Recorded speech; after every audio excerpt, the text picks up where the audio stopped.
Greetings, Word Horde. We're here with an exciting option for you, a version of our podcast without any ads. That's right. No advertising interruptions, just the content you love, ready to go in your favorite podcast apps like Spotify and Apple Podcasts. It's another way to support the show, ensuring that we keep bringing you the word stories and language explorations that you love.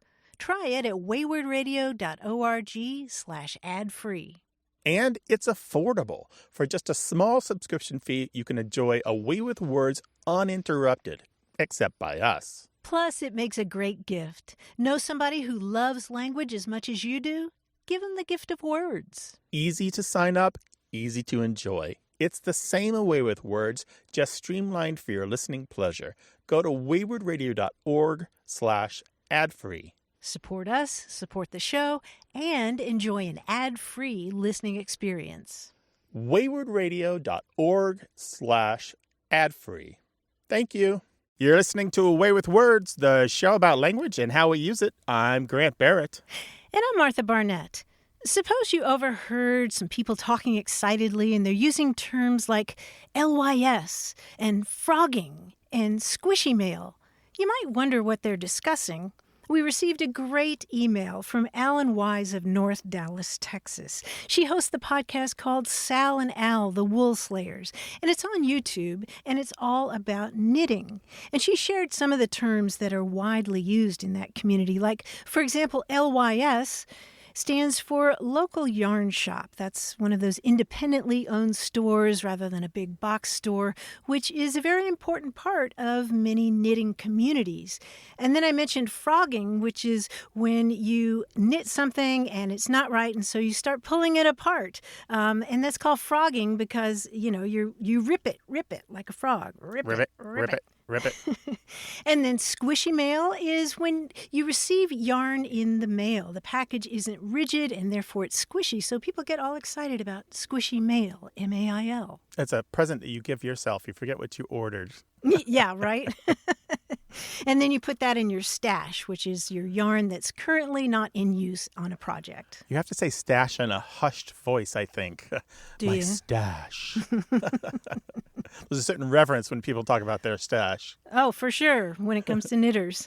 Well, knitters not only have a reverence for their stash, but they have a reverence for their lingo. And if you haven't heard your lingo, tell us some more, 877-929-9673. And whatever your hobby, whatever you do on the side, we want to know your language.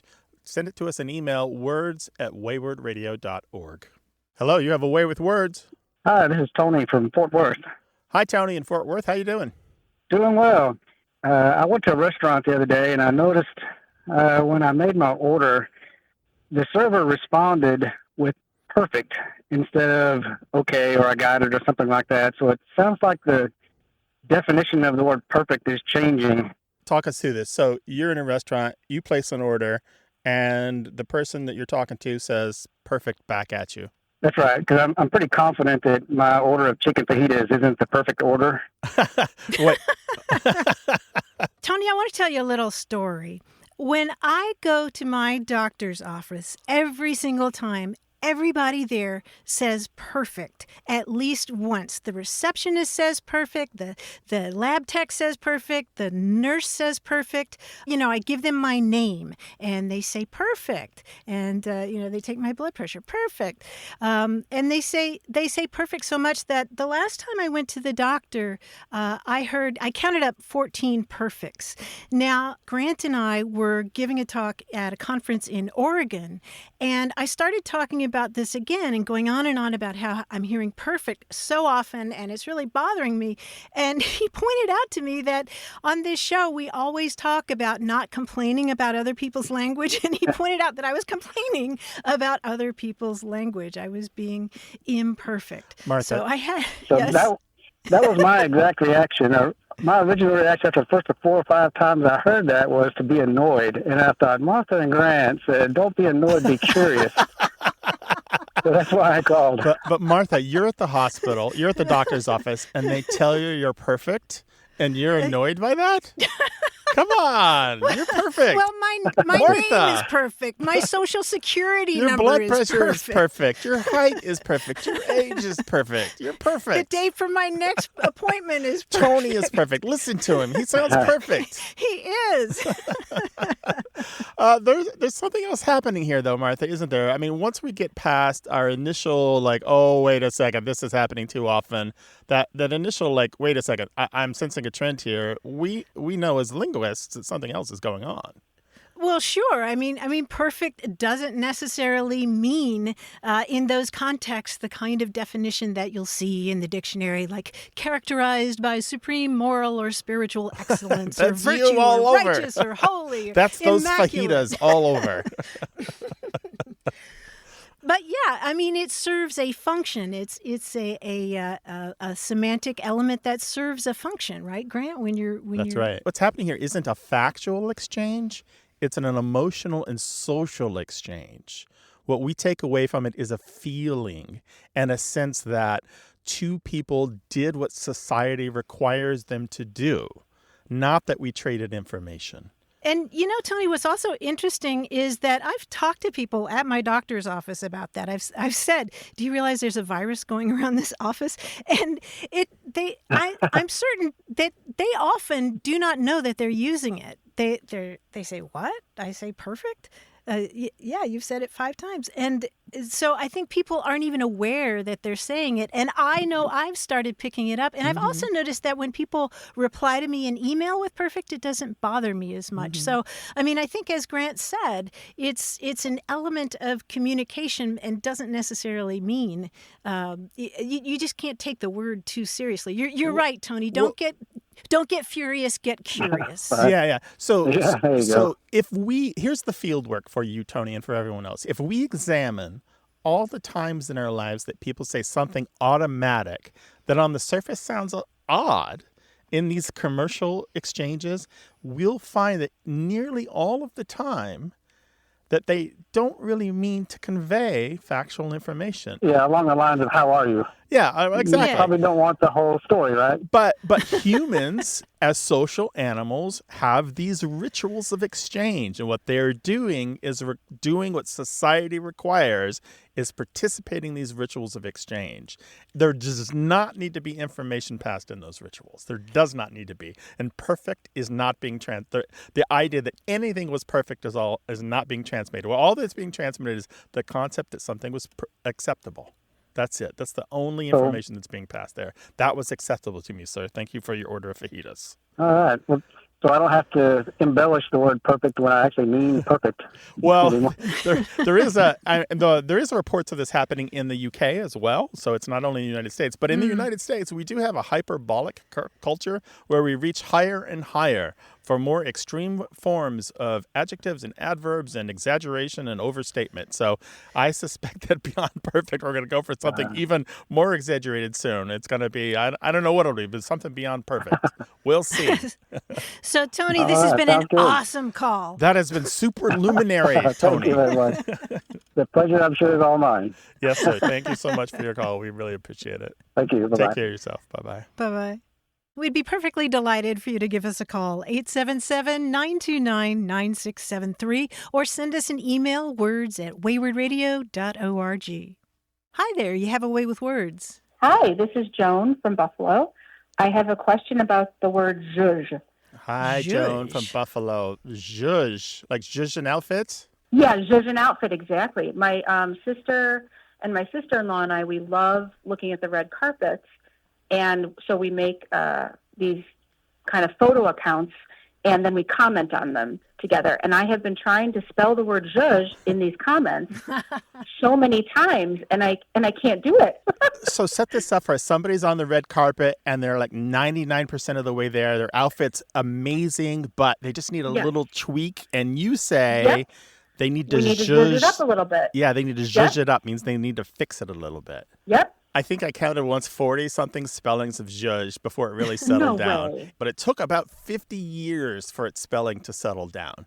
And even now, you will find on any given day at least a dozen spellings on the social networks because it is primarily an oral word. It's just not commonly written down. And when you have a word that's transmitted orally, it's variable, as people. But what do they recommend to like journalists, or like what's the official? There's no official. Martha and I are going to give you our best advice. The best choice you can make for the word zhuzh is zhuzh. I agree.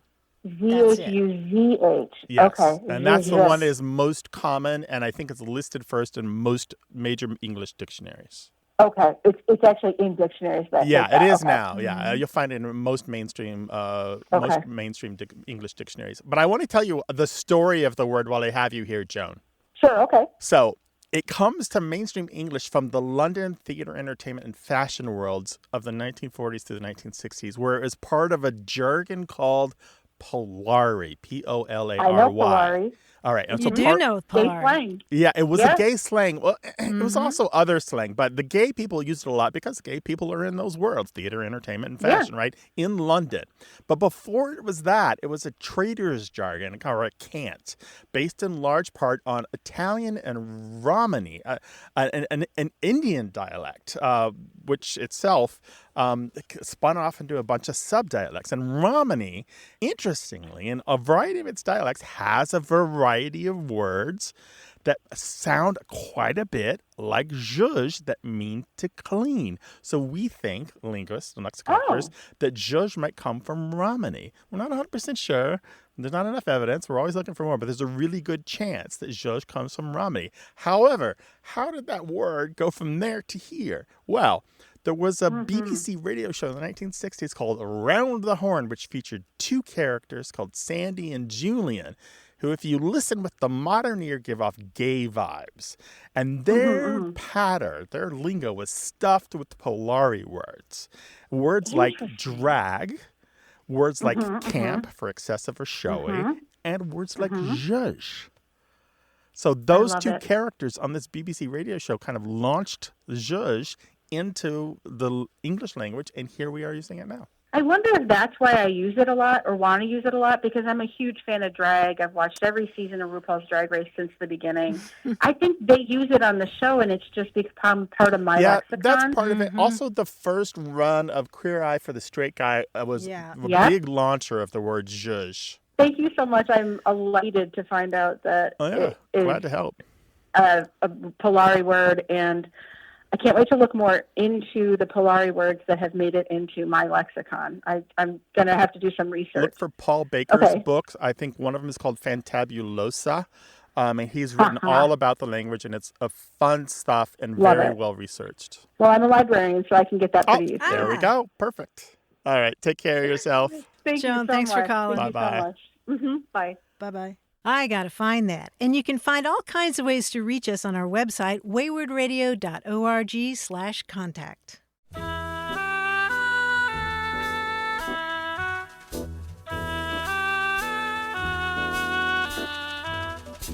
The other day, I was listening to an account by a commercial air pilot who had lost power in both of his engines, and he was describing what he did next to land the plane safely. And he used a term which I had never heard, which was rubber jungle. Do you know this term? I don't. That's amazing. I love it. What is this? This is the dense forest-like profusion of tubes and straps and bags and masks that come down when oxygen masks are deployed. It's called the rubber jungle. Okay. And so when they reach rubber jungle stage, then you know stuff is happening. It's serious. Right. The cabin has become depressurized, and you have that rubber jungle in back. Rubber jungle. Hit us up with your new lingo, the stuff that you found. Martha and I keep lists, and we're adding yours to it. 877-929-9673. Got a minute? We need your help. Head over to gum.fm/words and share your thoughts in our quick survey. Your feedback matters. It's the backbone of our show's success. Thanks for making our show even more successful. That's gum.fm/WORDS. Thank you. You're listening to A Way with Words, the show about language and how we use it. I'm Martha Barnett. And I'm Grant Barrett, and having just arrived on his unicorn with his luscious locks blowing in the wind, it's our quiz guide, John Chinesky. Hi, guys. Sorry I'm late. I was posing for the cover of a romance novel, but we're ready to go. Okay. Now, we all know and love dictionaries, even .com ones, but a particular favorite among a particular type of person is a dictionary begun in 1881 by author Ambrose Bierce. You might know it as the Devil's Dictionary. Are you familiar with that? Mm-hmm. Yes, of course. Yeah, good. Yeah, in the Devil's Dictionary, Bierce offers alternate, though accurate, definitions for words. Now, these definitions are often cheeky and scathingly funny. For example, the entry for lawyer is one skilled in circumvention of the law. And positive has the definition mistaken at the top of one's voice. I'm going to give you the first letter of a word and the definition of it, the devil's definition of it. You tell me the word, and I'll give you the word length if you need it. Let's see how this goes, okay? All right. Now, this word begins with A, and it's our polite recognition of another's resemblance to ourselves. It's 10 letters. Admiration. Admiration, yes. Very good. Very good. Well done, Ambrose. A, again A, 5 letters, the kind of clothing worn by a man whose tailor is a blacksmith. Armor? Armor. Armor, yes. Kind of a strange clue, but yes, it makes sense. C, a familiar kitchen garden vegetable about as large and wise as a man's head. Cabbage. Cabbage, yes. Yeah. This is N, the extreme outpost of the face. The nose. Nose, yes. It's a funny way to define that. P, a parlor utensil for subduing the impertinent visitor. It is operated by depressing the keys of the machine and the spirits of the audience. Piano. No. Piano. Depressing Yes. the spirits of the audience. Well done. T is in Thomas. An invention of the devil which abrogates some of the advantages of making a disagreeable person keep his distance. Telephone. Telephone, yes. Very good. Finally, in Europe, an American. In the northern states, a New Englander. In the southern states, a northerner. Yankee. Yankee, yes, indeed. Man, Ambrose Bierce, who, by the way, if you've never read any of his short stories, I've read all of them, and he is a fantastic writer, so I highly recommend. Go ahead and read some Bierce. Well, we're always happy to have John join us, and we're happy to have you join us as well. Call us with your language question, 877-929-9673, or send it to us in email, words@waywardradio.org. Hey there, you have a way with words. Hello, Martha Grant. Ben Benson calling here from Philadelphia. How are you? Hi, Ben. Welcome to Hi. the show. Doing well. What's up, Ben? Well, my wife and I were out at Valley Forge here a few weeks ago for a walk and wanted to go along one of the nice trails there. And as we left the visitor center, I must have taken a wrong turn because somehow we ended up where we couldn't get there and needed to just kind of cut across this field. And as doing so, we were talking about, my wife is German, and so we often talk about German words and English words and so forth. I mean, talked about that what we were doing was going in querfeldein in German, which literally means diagonally into the field, and thought, you know what, I can't think of an English term that matches that. So we're walking, trying to get to the path. I know it's over there. There's no path to get there. I'm not following any sort of dirt path or anything, just kind of exactly as it says, diagonally across the field. So I thought, let me ask the experts, how do we say that in English? So the German was querfeldein, is that right? Querfeldein, Querfeldein, all one word, of course. Oh, okay. Diagonally quer, diagonally feld, field in. Diagonally into the field. Okay, yeah. And it's a little bit naughty in German because they're sticklers for rules, and so right. that term has a slight undertone to it. You're not doing something right if you're doing this. There are a couple notions here in English that Martha and I have discussed on the program before, but they're more about what happens when a lot of people do this after a long time? And maybe you know the notion of the desire line or the desire path or the social path. And these are paths that are created when a lot of people do this. So this isn't quite what you want, though. No, because this is a completely individual, random thing, completely devoid of any other path. There is a field, and you just need to get to the other side, and so you're just going on a way that nobody goes otherwise. So there is nothing. It's just exactly as it says, diagonally into the field. As the crow flies in English, we talk about, which means you gets a little closer. But that's usually used in terms of distance. We talk about as the crow flies, where you say, well, if there weren't any obstructions, this is how far it would be as the crow flies. Yeah, and querfeldein does have that straight line. Okay, is it like you're cutting diagonally across, like to the part that's catty corner? Are you traveling catty corner? Sort of, yeah, exactly. Corner? You're in one place on the field, and you want to get to the other place, and you just go in a straight line to that other location, completely devoid of paths and obstacles. And there is a straightness to it. Well, catty corner works, but it doesn't contain that notion of naughtiness. You want that, though, right? But that's kind of just a subtlety. Because catty corner perfectly works. Yeah, catty corner. But catty corner works kind of right. specifically for corner to corner, but it's not always corner to corner, is it? What you're talking about? It could be a corner. It might not. You could. It does have diagonal. So that's a really good question. I for some reason I keep going towards off the beaten path, which is off the beaten track. Kind of right. Which is what we use in English. The French have it as well. Sentier battu, the beaten path, and in German I think it's Trampelpfad. Trampelpfad, yeah, Trampelpfad. Yeah. But all of those, you just basically say you didn't take the beaten path or didn't take the beaten track. So it's an opposite, or the trod path in English. The querfeldein assumes no path at all. Again, I keep going back to the idea of the one when the path is well established as being non-standard or non-established, not created out of concrete and tarmac. And these are cow path and dog runs and deer trails. And in Dutch, they say elephant path. And in French, they say donkey path. Elephant path, I've heard that.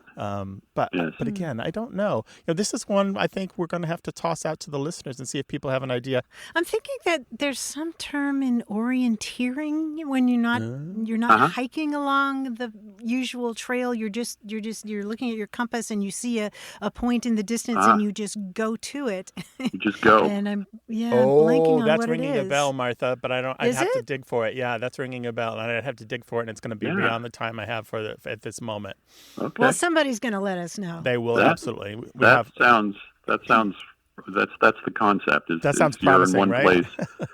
Because there's a straightness to it, and it is devoid of path. You're just going straight like you would by a compass. Somebody out there knows. Well, this is and we will hear from lots of them. We love a puzzle, and our listeners love them too. So thank you for tossing us this one. If you've got an answer for Ben, we would love to hear it. It's 877-929-9673, or send it an email to words@waywardradio.org. Ben, we're about to be deluged with possibilities, so we thank you for it. Thank you. And we'll let you know what we come up with, okay? Thank you. Have a great day. Bye. Bye-bye. Right. Take care. Best to you and your wife. Be well. Bye-bye.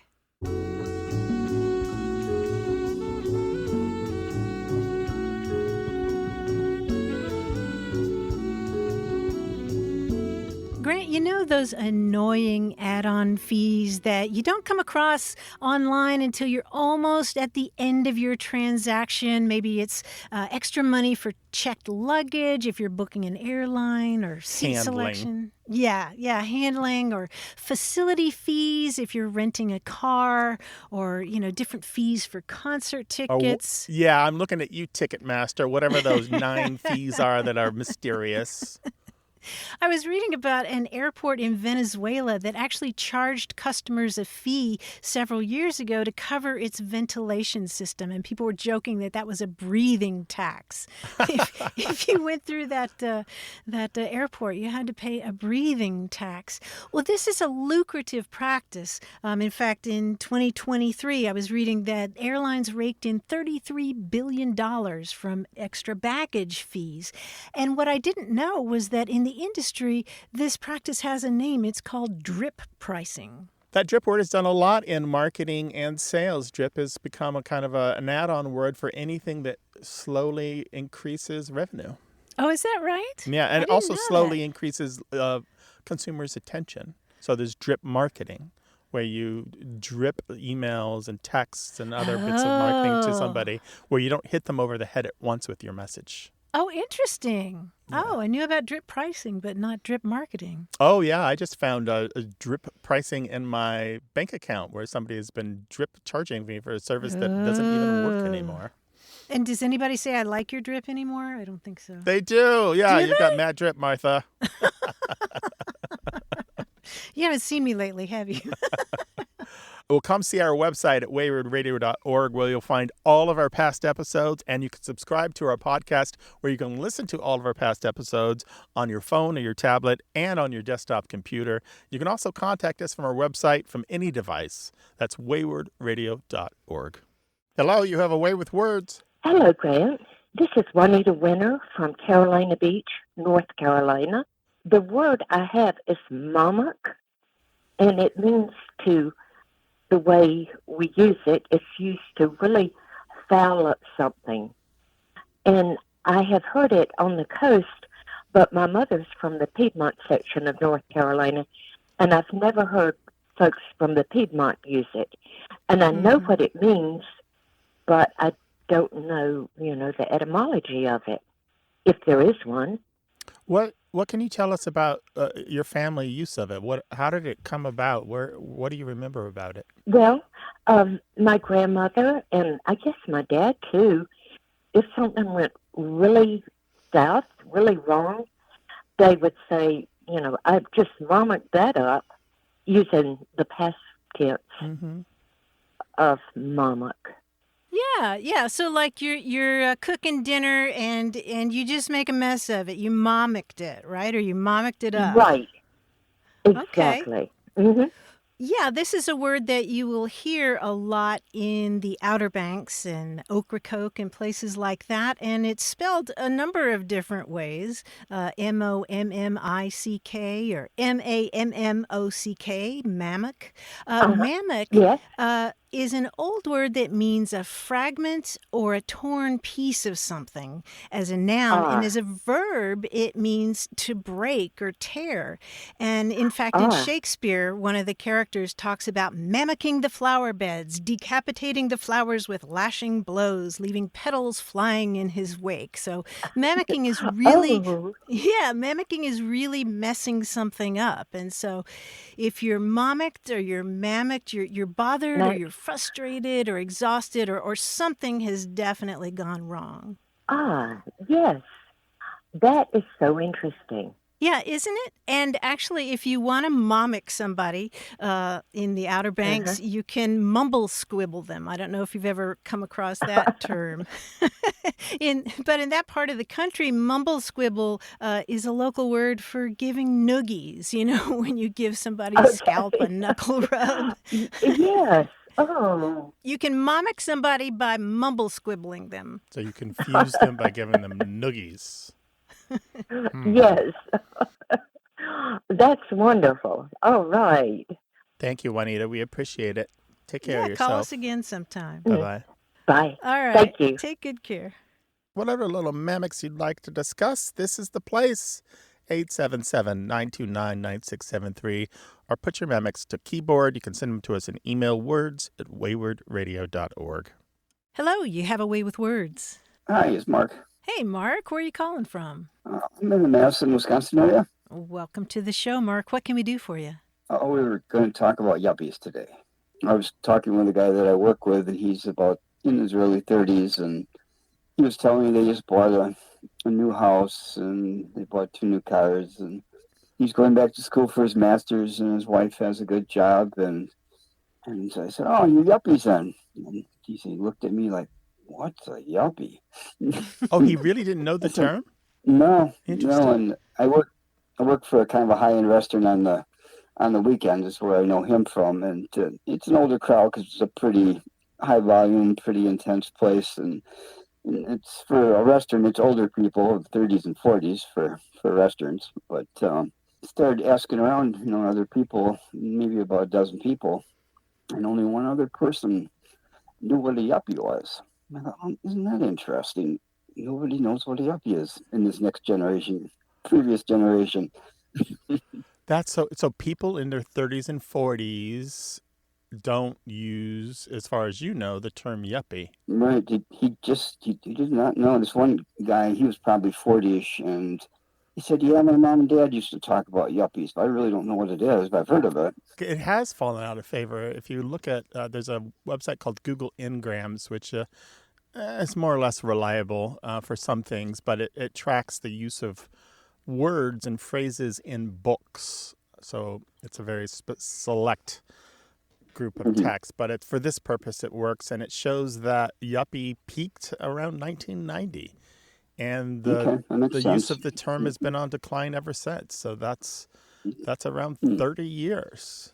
Yeah, because I lived in the Chicago area about in the late 80s, early 90s. I remember, especially in the late 80s, it was yuppie everything, yuppie townhouses and yuppie cars, BMWs, and yuppie food, Haagen-Dazs, and you were a yuppie if you had one of the Motorola brick cell phones, or if you had one of the car phones installed in your cars with that little squiggly antenna. You were really something then.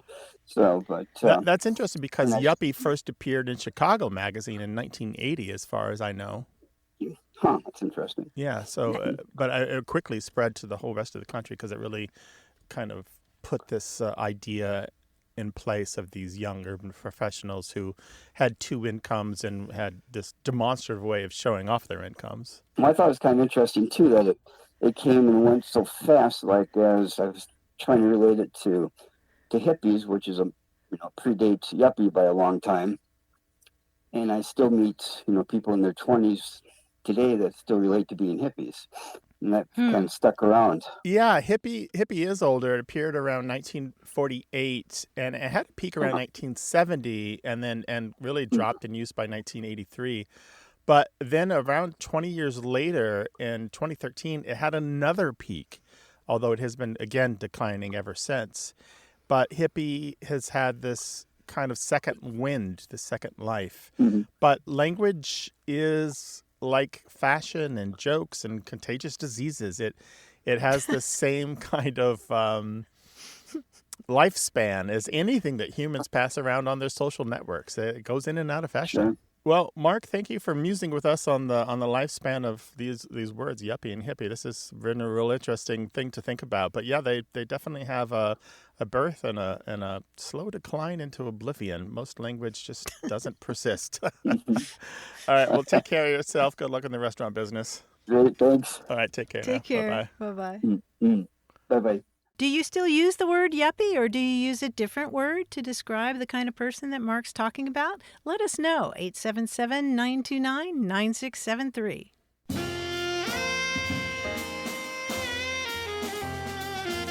This show is about language seen through family, history, and culture. Stay tuned.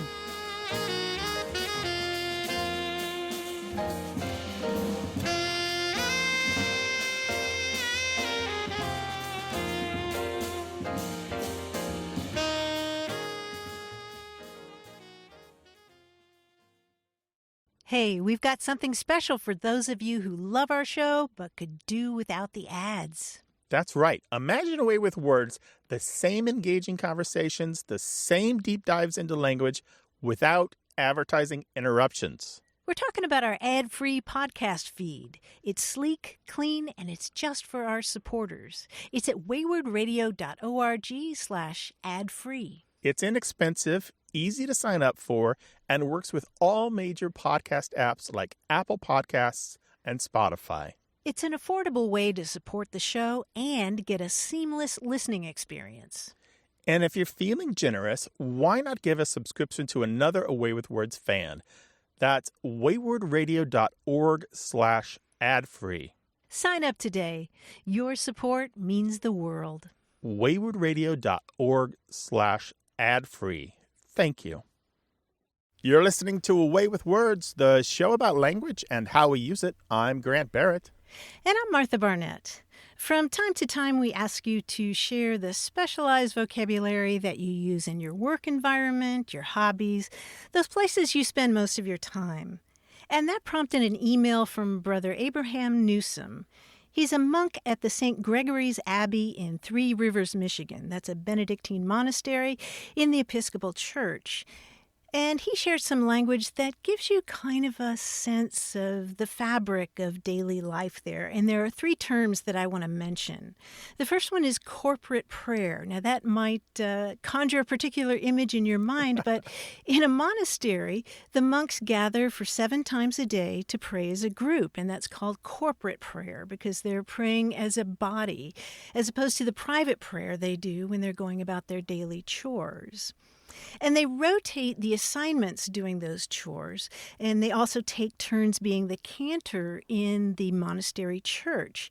And the person is assigned to be the cantor for a week, and therefore that person is called the hebdomadary. That word ultimately comes from the Greek hebdomos, which means 7, because it's 7 days in a week that the person is the cantor. And from that same root comes the French word for a weekly magazine, hebdomadaire, or just hebdo, Hebdo. So hebdomadary is another word that they use at the monastery. And finally, the monastic dining hall is called the refectory, not reflectory, but refectory. And that comes from a Latin term for a place of restoration. To refect is an old word that means to refresh oneself or another person with food or drink.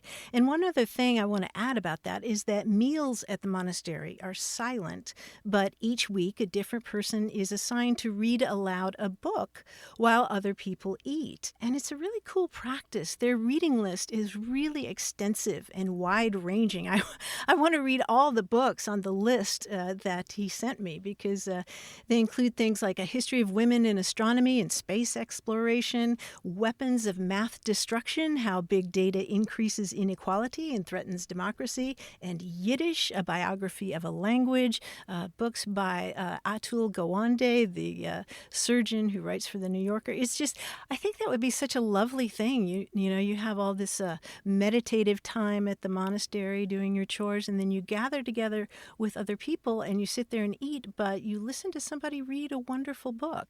Isn't that cool? I love that. Yeah, I feel like you and I are this close to joining a monastery or a nunnery or any place that will have us and give us silence and a books to read.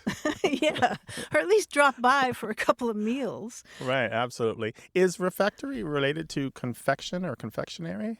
Well, it goes back to, as I said, Latin for to refresh oneself. And if you go back to the original root of that, the FECT, is related to all kinds of words having to do with making. So, yeah, confection is pulling stuff together and making it. Manufacture is making stuff by hand. Yeah, there's a whole family of words associated with that. But in any case, I'm really grateful to you, Brother Abraham, for sharing this with us. And we'd love to hear more from other folks. And thank you, Brother Abraham, for sharing that reading list. I'm with Martha. That's an astonishing reading list, and it'll take me the rest of my life to work my way through it, but I'm going to try. We'd love to hear what you're reading, and we'd love to hear the language of your trade, profession, or hobby. 877-929-9673. Email words@waywardradio.org, or talk to us another way. There are lots of ways on our website at waywardradio.org. Hello, you have a way with words. Hi, this is Courtney calling from Anchorage, Alaska. How are you guys? Hi, Courtney. How you doing? So I was calling because I'm having some confusion over the words mixtape and mixed tape. This came up because I thought my son was saying mixtape, like just M-I-X, and that sounded weird to me. And so I asked him, and he said, yes, he's saying M-I-X. And I'm like, that's not right. And I'm like, that's my generation. I know it's mixtape. And I was telling him how wrong he was. And he looked it up on the internet and showed me a lot of things that said mixtape. So I was like, wait, what's going on with this? So I thought I would call and ask you guys. What generation are you again? I'm a Gen Xer, so I grew up in the 80s and 90s, high school in the 90s. Gotcha. Me too, Gen Xer. And so for you, a mixtape is what exactly?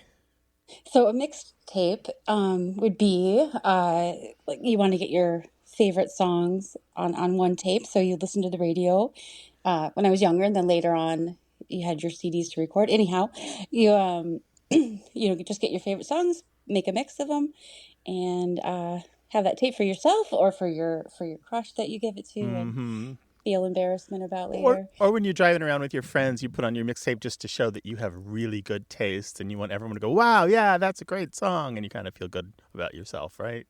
Exactly, yes. And so your question is whether or not mixtape is one word, two words, hyphenated, something else? Yeah, or MIX is how my son says it. Oh, or MIXED. And I say MIXED is right. how it is to me. 2 words, mixed tape. You might be surprised, Courtney, to find out that it looks surely like it was mixtape without the ED from the start. And the reason we can know this is that there was something called a mix album, that's without the ED, before there was a mixtape. And a mix album was something that a band would put together, just like a collection of songs that didn't really have this overarching theme, where it was just stuff that they really liked that they'd made that didn't really fit anywhere else into their release schedule, or it didn't have albums used to really be thematic. This one's about druids. This one's about the universe. This one, I was actually thinking of, everyone knows I was thinking about Spinal Tap when I say druids. Another Gen Xer. Yeah, another Gen Xer. But there's another thing that we can look back in the mid-'80s and we can look in the written record and see that it was often there as mixed tape, and mixed tape with an ED was really rare. Actually, it was far less rare. And even now, the ED form has always been far rarer. It's just not out there. It's just not it wasn't the established form ever. The mix without the ED. And there's another thing happening here, and this is an overarching theme in English in general, which is the ED does tend, I think this is where you were heading, the ED does tend to drop off of words. There's something about that unvoiced D, and it happens with unvoiced T's, where you don't use your vocal cords, where there's something called lenition, a softening or a quieting of that sound, where eventually it can disappear. And there's a lot of food words where this happens. Corned beef. Sometimes it's corned beef. Or grilled cheese becomes grilled cheese. Or mashed potatoes becomes mashed potatoes. Or shaved ice becomes shave ice. Or whipped cream becomes a whipped cream. I only know of one non-food one, Martha. One non-food one? Yeah, tiled floor becomes tile floor. Oh. I'm sure there are non-food ones, but we like to talk about the food ones. But mixtape, the way people say it is one word. It sounds like one word, mixtape, right? That stress on that first syllable, mixtape.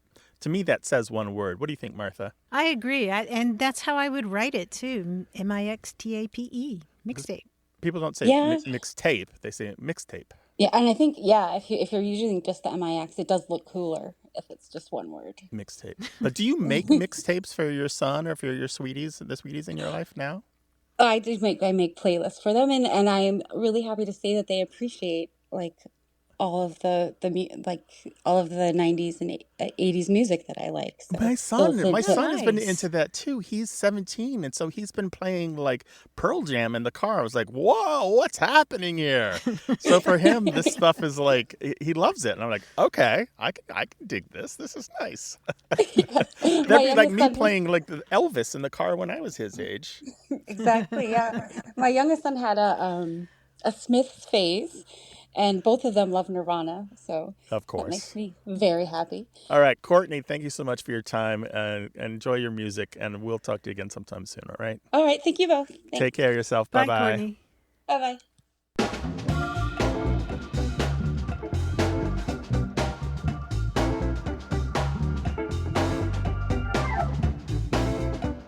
We were talking earlier about knitting terms, and I also love Sleeve Island. Do you know what Sleeve Island is, Grant? These are all the sleeves that you've made for sweaters that will never be finished. It's also, so this is the bag containing these lonesome sleeves. It's the Island of Lost Sleeves. Yeah, well, it's sort of like that. It's like when you feel like you're almost finished with a sweater because you have only the sleeves left to do. Oh, but opposite. Because you've already knit the part that goes over the torso, but that's an illusion because the sleeves still involve a whole lot of knitting, and so you feel like you're stranded on Sleeve Island. Oh, yeah. I just imagine that knitters, if knitters are the people that you want in charge of your big undertakings, if you're a government, right? I think I want knitters in charge of, if I were president, I'd put them in charge of all my major offices.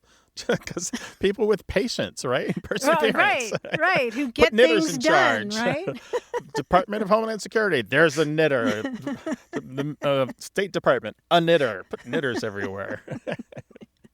Share the jargon from your hobby with us, 877-929-9673. Hi there, you have a way with words. Yes, this is Joseph Lee calling about a term that my grandmother used to use all the time growing up. Whenever I got in trouble or misbehaved and wanted to, get back in her good graces, I would try to suck up to her, and she would always say, "Don't come over here soft soaping."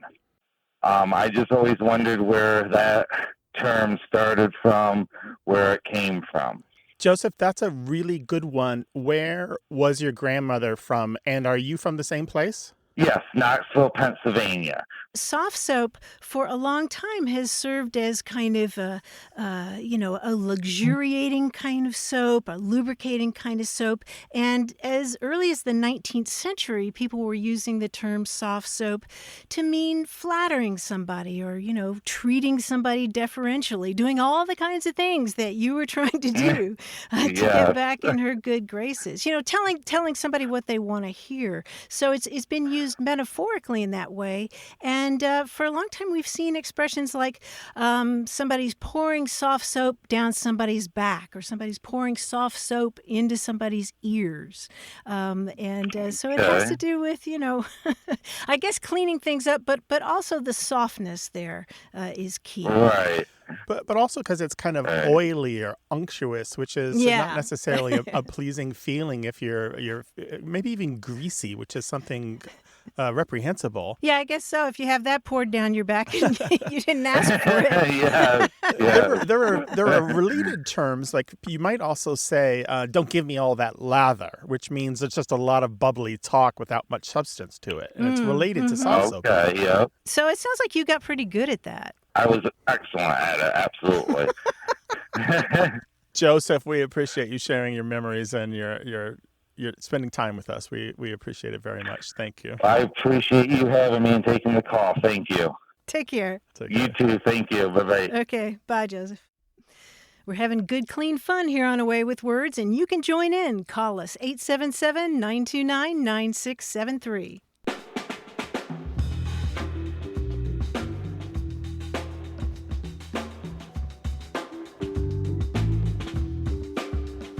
We were talking earlier about the term stash that knitters use to describe all the yarn that they've collected that they're waiting to use for future projects. And they also use the term sable from time to time, and that stands for stash acquisition beyond life expectancy. I love it. That's my books, actually. Yeah, I guess it could be applied outside of knitting. I mean, in knitting, it's when your stash is so large, there's no way that you could possibly knit all of it before you die. No, but then you have to spend money on a lawyer to draw up a will to figure out who gets your sable. Who gets your knitting stash, right? Let them figure it out. All your nieces and nephews are like in fisticuffs. Who's going to get the expensive cashmere? 877-929-9673.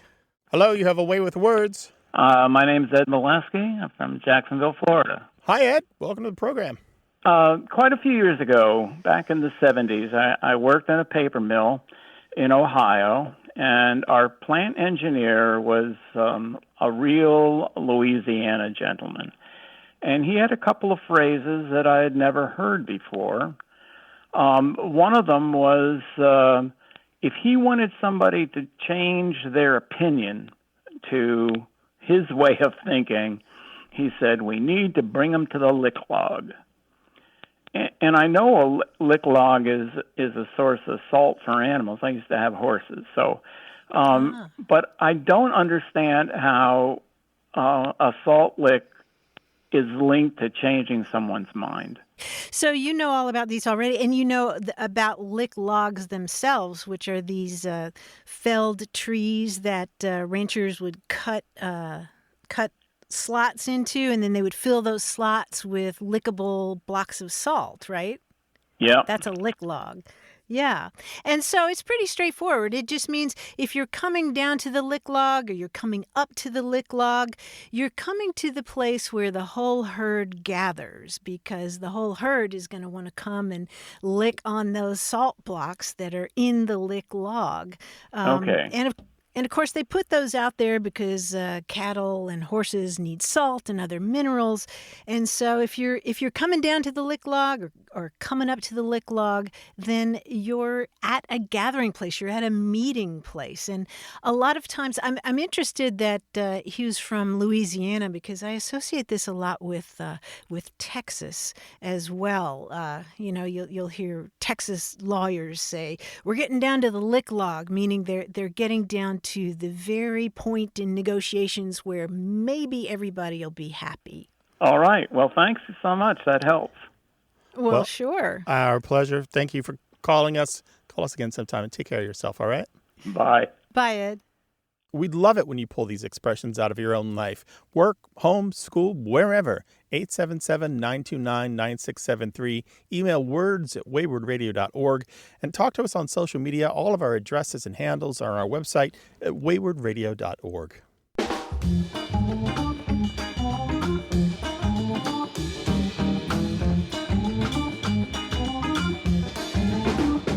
The Spanish word for dog is perro, and the Spanish word for son is hijo. And a lot of people are using the term perrijo now to mean, your little fur baby. Oh, that's so cute. A little fur baby, right? My perrito is named Osito. Oh, you have a little bear. I do. I've seen Bear. He is the handsomest devil I've ever met. I've never met him, actually. The man deserves to be like bronzed. He is a very attractive dog. I like to say, who needs elf on a shelf when you have bear on a chair, just watching everything. He's very cute. Well, send us your language questions and your pictures of your perrijos and your gatijos to words@waywardradio.org. Our team includes senior producer Stephanie Levine, engineer and editor Tim Felton, and quiz guy John Chinesky. We'd love to hear from you, no matter where you are in the world. Go to waywardradio.org/contact. Subscribe to the podcast, hear hundreds of past episodes, and get the newsletter at waywardradio.org. Whenever you have a language story or question, our toll-free line is open in the U.S. and Canada, 1-877-929-9673. Or send your thoughts to words@waywardradio.org. A Way with Words is an independent production of Wayward Inc., a nonprofit supported by listeners and organizations who are changing the way the world talks about language. Special thanks to Michael Breslauer, Josh Eccles, Claire Grotting, Bruce Rogo, Rick Seidenworm, and Betty Willis. Thanks for listening. I'm Martha Barnett. And I'm Grant Barrett. Until next time, goodbye. Bye.